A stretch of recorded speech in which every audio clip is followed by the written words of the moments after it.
Assalamualaikum dan salam sejahtera. Saya Ahmad Azwan Syafendi bin Awanzi, nomor matriks BA 201100094 akan membentangkan laporan projek akhir saya yang bertajuk Projek Mass Rapid Transit Laluan Sungai Bulu, Serdang hingga Putrajaya. Pengenalan. Untuk pengetahuan, projek ini ditubuhkan adalah melibatkan mod pengangkutan, yaitu mod pengangkutan kereta api. Projek ini ditubuhkan adalah berdasarkan kepadatan dan pertambahan penduduk yang semakin meningkat di bandaraya.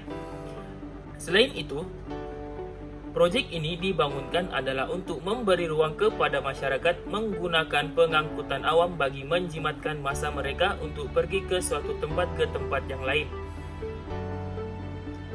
Projek ini adalah merupakan projek yang tertakluk di bawah Akta Alam Sekitar. Tidak lupa juga, ketika melaksanakan projek ini terdapat beberapa skop yang penting yang telah disenaraikan dalam laporan ini. Yang pertama ialah untuk menilai keadaan asas tapak projek dan persekitarannya untuk mewujudkan kualiti alam sekitar sedia ada dan mengenal pasti sumber alam sekitar yang mungkin beresiko tinggi yang disebabkan oleh pembangunan projek ini. Dan yang kedua adalah untuk mengenal pasti potensi impak yang mungkin timbul daripada aktiviti projek ke atas sumber alam sekitar sedia ada dan akan datang serta menilai kepentingannya. Yang ketiga, untuk mengesyorkan langkah-langkah mitigasi yang sesuai bagi mengurangkan dan mengatasi keterukan sebarang kesan negatif yang terhasil daripada projek ini. Yang terakhir adalah untuk mencadangkan program pemantauan jangka panjang yang sesuai jika difikirkan perlu untuk dilaksanakan selepas projek ini siap. Hal ini kerana langkah-langkah dan cadangan-cadangan mitigasi perlu diselaraskan bagi mengelakkan sebarang kerosakan ke atas alam sekitar sekarang dan juga akan datang. Berikut adalah merupakan maklumat terperinci pemilik projek. Nama pemohon ataupun syarikat adalah Syarikat Prasarana Negara Sendirian Berhad. Alamat penghubung terletak di Prasarana Negara Berhad, B20 Level 20, Menara UOA Bangsar, nombor 5, Jalan Bangsar Utama 15900, Kuala Lumpur, Malaysia. Nomor telefon untuk dihubungi adalah yang tertera. Individu yang dapat dihubungi ketika berlakunya masalah terhadap projek ini adalah merupakan Tuan Syed Mazhar Syed Hussein. Projek ini juga telah memilih perunding alam sekitar yang berasal daripada ERA Consulting Group Sendirian Berhad, iaitu Puan Raja Nur Ashikin dan Goh Shan Men. Alamat surat menyurat perunding alam sekitar ialah Jalan USG 216-6 47630 Subang Jaya, Selangor, Darul Ihsan.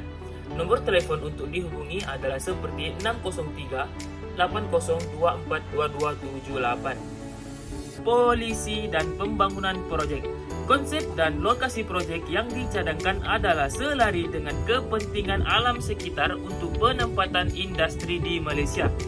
Dasar ini merupakan langkah kerajaan bagi mengurangkan pencemaran daripada projek pembangunan KV-MRT ini. Berdasarkan kriteria persekitaran untuk pemilihan projek, yaitu keutamaan bagi cadangan projek di kawasan perindustrian dan penempatan telah diluluskan sebagai kawasan ditetapkan bagi projek ini dibangunkan. Cadangan projek ini bertempat di zon perindustrian berat yang lain. Projek ini juga tidak terletak di kawasan sensitif alam sekitar seperti sungai, laut dan juga penempatan. Kawasan pembangunan projek ini dilengkapi dengan kemudahan jalan pengangkutan yang menghubungkan kawasan lain ke kawasan yang lain. Projek ini juga jauh daripada kawasan hospital maupun kawasan sensitif-sensitif yang lain. Terma rujukan bagi projek KV-MRT ini telah dikemukakan pada tarikh 23 Januari 2015 dan mendapat kelulusan pada tarikh 12 Februari 2015 melalui Jabatan Alam Sekitar. Projek ini adalah merupakan kerjasama antara rakan pelaksana projek MMC Gamuda KV-MRT PDP SSP Sendirian Berhad. Laporan ini disediakan adalah bertujuan sebagai alat perancangan dan menjangka impak pembangunan sama ada berfaedah atau buruk, dan kemudian memaksimumkan kesan berfaedah dan meminimumkan kesan buruk terhadap alam sekitar. Penemuan EIA bertujuan untuk memberikan input semasa peringkat perancangan dan reka bentuk projek serta meminimumkan kesan alam sekitar semasa fasa pembinaan dan operasi KVMRT ini. Konsep projek: laluan SSP kawasan pusat bandar Kuala Lumpur yang akan diintegrasikan dengan laluan rel sedia ada iaitu KTM komuter, LRT, monorail, express rail link dan cadangan projek high speed rail. Konsep pembangunan KVMRT adalah untuk meningkatkan liputan rangkaian kemasukan ke pusat bandar, lokasi stesen di kawasan kepadatan penduduk yang tinggi dan keupayaan menampung pembangunan masa hadapan.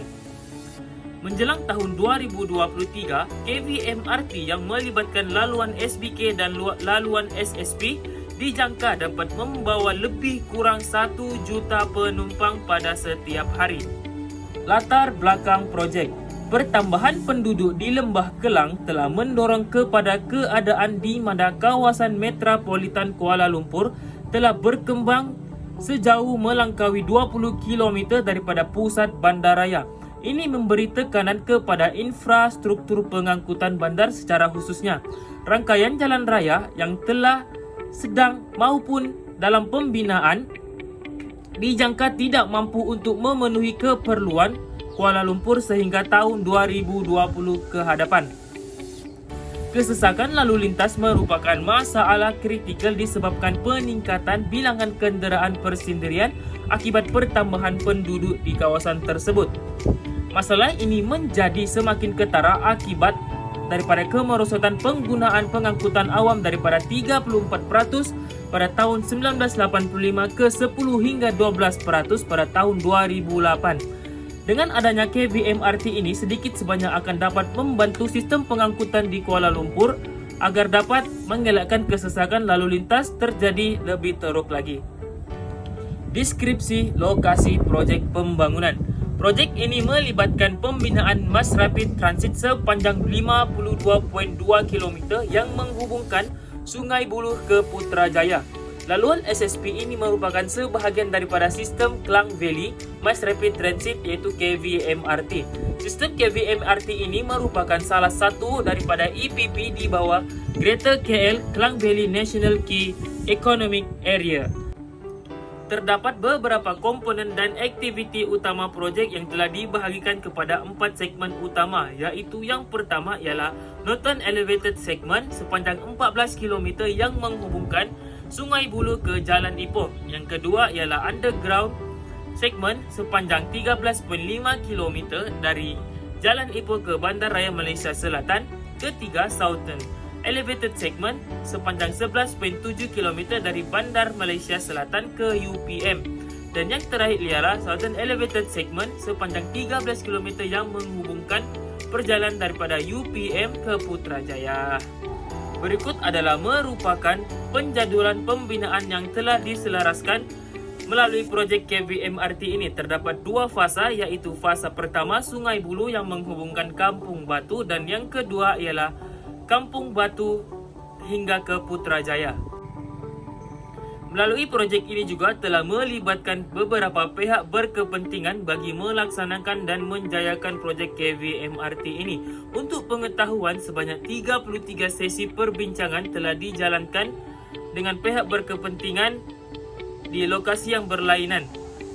Kaedah yang digunakan bagi komunikasi dengan pihak berkepentingan ini adalah dengan 3 cara, iaitu focus group, case interview dan juga public dialogue yang mengambil kira pelbagai pihak seperti komuniti tempatan, perniagaan dan juga agensi kerajaan. Terdapat banyak respon yang telah diperolehi melalui perbincangan dengan pihak berkepentingan ini.